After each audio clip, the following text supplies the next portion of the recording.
made this decision to do a new senior living community, we wanted more than just focus groups. We wanted to take it to the next step.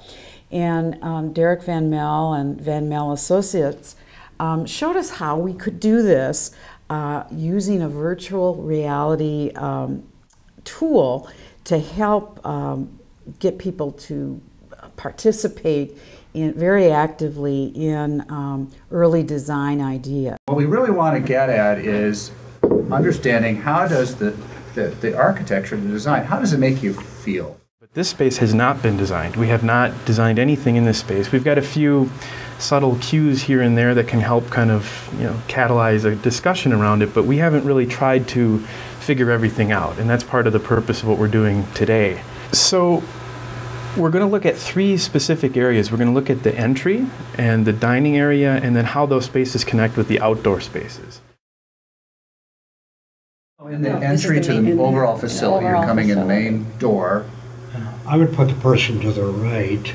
Okay. And not visible until you stepped in and then saw the corner of your eye. That's where you go. Okay. I don't like when you just walk in. It's not a.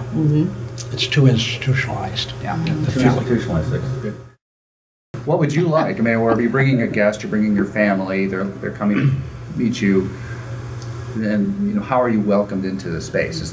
That's the first question. And so maybe she needs a desk. Or some sort of a nice desk with a lamp and flowers and things.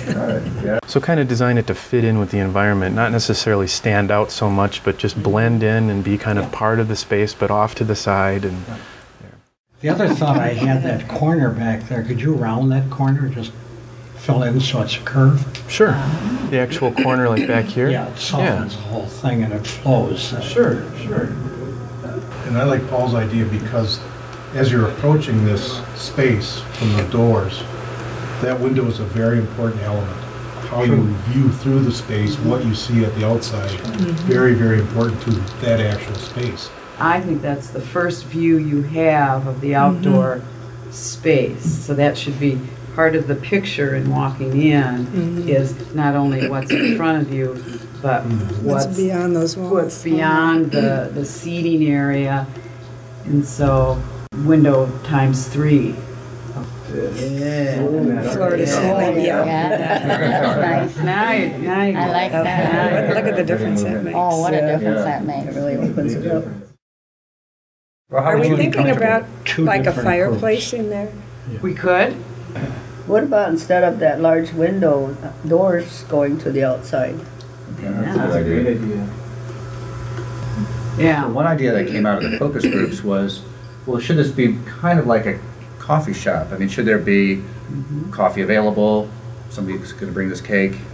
So that people will really want to go there. I mean, residents would actually want to go and sit and use it. And I was thinking too, you need furniture that you don't sink into and it's difficult to get out of. Yes. Or that's like a stone when you sit on. An older person, some of the easy chairs, it's almost impossible for a man to get up out of. Not just a man. So the next area we explored was the dining room area. While we had some input from our focus groups, it was rather mixed. So as you'll see in the next discussion, we were able to dial in a little more deeply into what we were hearing from the focus groups. This is very much the cafeteria look, right? So they're evenly spaced and there's no real definition between the areas, and this is not what we want. Do you envision a certain number of people at the tables? I'll ask you. What do you okay. Yeah. Right. You tell us. What do I envision? That's right. This is where. So here we have some ceiling definition, a transition in the floor, and a little bit of division of the space. So it's not all one wide open cafeteria, but there's a little bit of division. Again, with the involvement of the group and the aid of this technology, we were really able to explore some of the potential of outdoor areas and other amenities that we could provide in this community. Do we see like a patio on the other side of these windows? I mean, maybe we're not even that far. That's a great idea. Would there be any though. reason to have another patio door? So you've got that one big room, but you also have all the windows in the patio outside. The patio may extend over to the living room area. What came to my mind, you think, oh, patio off the dining room might have more table emphasis. Yeah. So there's, and the grills, so that there's the eating function flows from the dining room out to that patio, and then the visiting function perhaps off the living room out to that patio. Would we want anything like big boulders with, some places have the water fountain, Oh, nice. or ponds, or things Okay. like that? What about a screened-in porch? Well, no, if you're going to do anything like that, you do it in the back where you got some beauty around you. Yeah. Does this kind of thing make sense to you guys? Is that, I like it. no? Not to me. I'm not, All right. it doesn't hit me either way. No? Okay. Well, out it goes. Hit delete.